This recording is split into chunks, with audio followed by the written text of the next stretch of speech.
दिशा सालियनच्या वडिलांनी मुंबई हायकोर्टात धाव घेतली आहे। सामूहिक बलात्कार करून दिशाची हत्या केल्याचा कुटुंबाचा गंभीर आरोप आहे। सीबीआय चौकशीची मागणी करत मुंबई हायकोर्टात याचिका दाखल करण्यात आली। पेडणेकरांनी सुरुवातीला दिशाभूल करत दबाव टाकल्याचा याचिकेतून आरोप केला।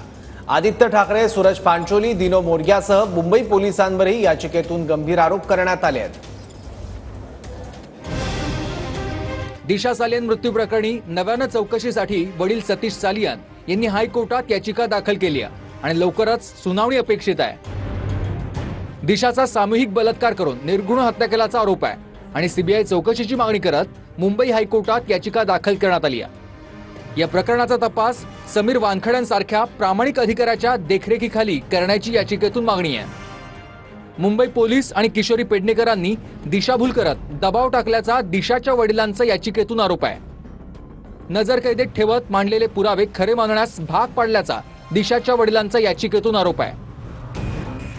आदित्य ठाकरे, सूरज पांचोली आणि दिनो मोरया यांच्यासह मुंबई पोलिसांवर याचिकेतून गंभीर आरोप करण्यात आले।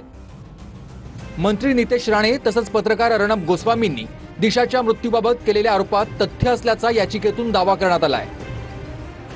एका बिचारी साधी मुलीला जी आपलं स्वप्न पूर्ण करण्यासाठी मुंबईला आलेली, त्या लोकांना यांनी सामूहिक बलात्कार करून तिचा हत्या केला असा आरोप आता थेट तिच्या वडिलांनी केलेला आहे। आता आदित्य ठाकरेंनी थोबाड उघडावं, सत्य सांगावं। तुमची हिंमत असेल तर आज पण तू सत्य सांगण्याची हिंमत त्यांनी करावं असं मी मागणी करेन। तात्काळ आदित्य ठाकरेंनी राजीनामा दिला पाहिजे। हा फार गंभीर आरोप आहे। एका लोकप्रतिनिधीवर अगर अशा पद्धतीचा आरोप होत असेल तर त्यांनी तात्काळ त्याच्या आमदारकीचा राजीनामा दिला पाहिजे आणि चौकशीच्या समोर गेला पाहिजे। स्वतःच्या मुलाला वाचवण्यासाठी त्यांनी काय काय केलं हे वारंवार मी सांगत आलेलो आहे। सीसीटीव्ही कॅमेरे कसे गायब केले, मस्टरचे पानं कशी फाडली, वॉचमॅनला कसं गायब केलं, डिलिव्हरी झोमॅटोचा डिलिव्हरी बॉय मग कुठे गेला, तर रोहन रायचा आता काय, हे सगळे विषय मी पहिल्या दिवसापासून बोलत आलेलो। आता सत्य बाहेर येणार आहे।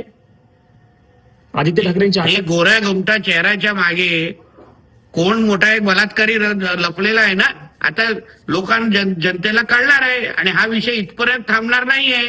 पुढे जाऊन या केसमध्ये लहान मुलांचा काय रोल आहे हा पण आता टप्प्याटप्प्याने बाहेर येणार आहे। हे तो फिल्म सुरुवात आहे, पिक्चर अभी बाकी आहे। यामध्ये मागणी करण्यात आली।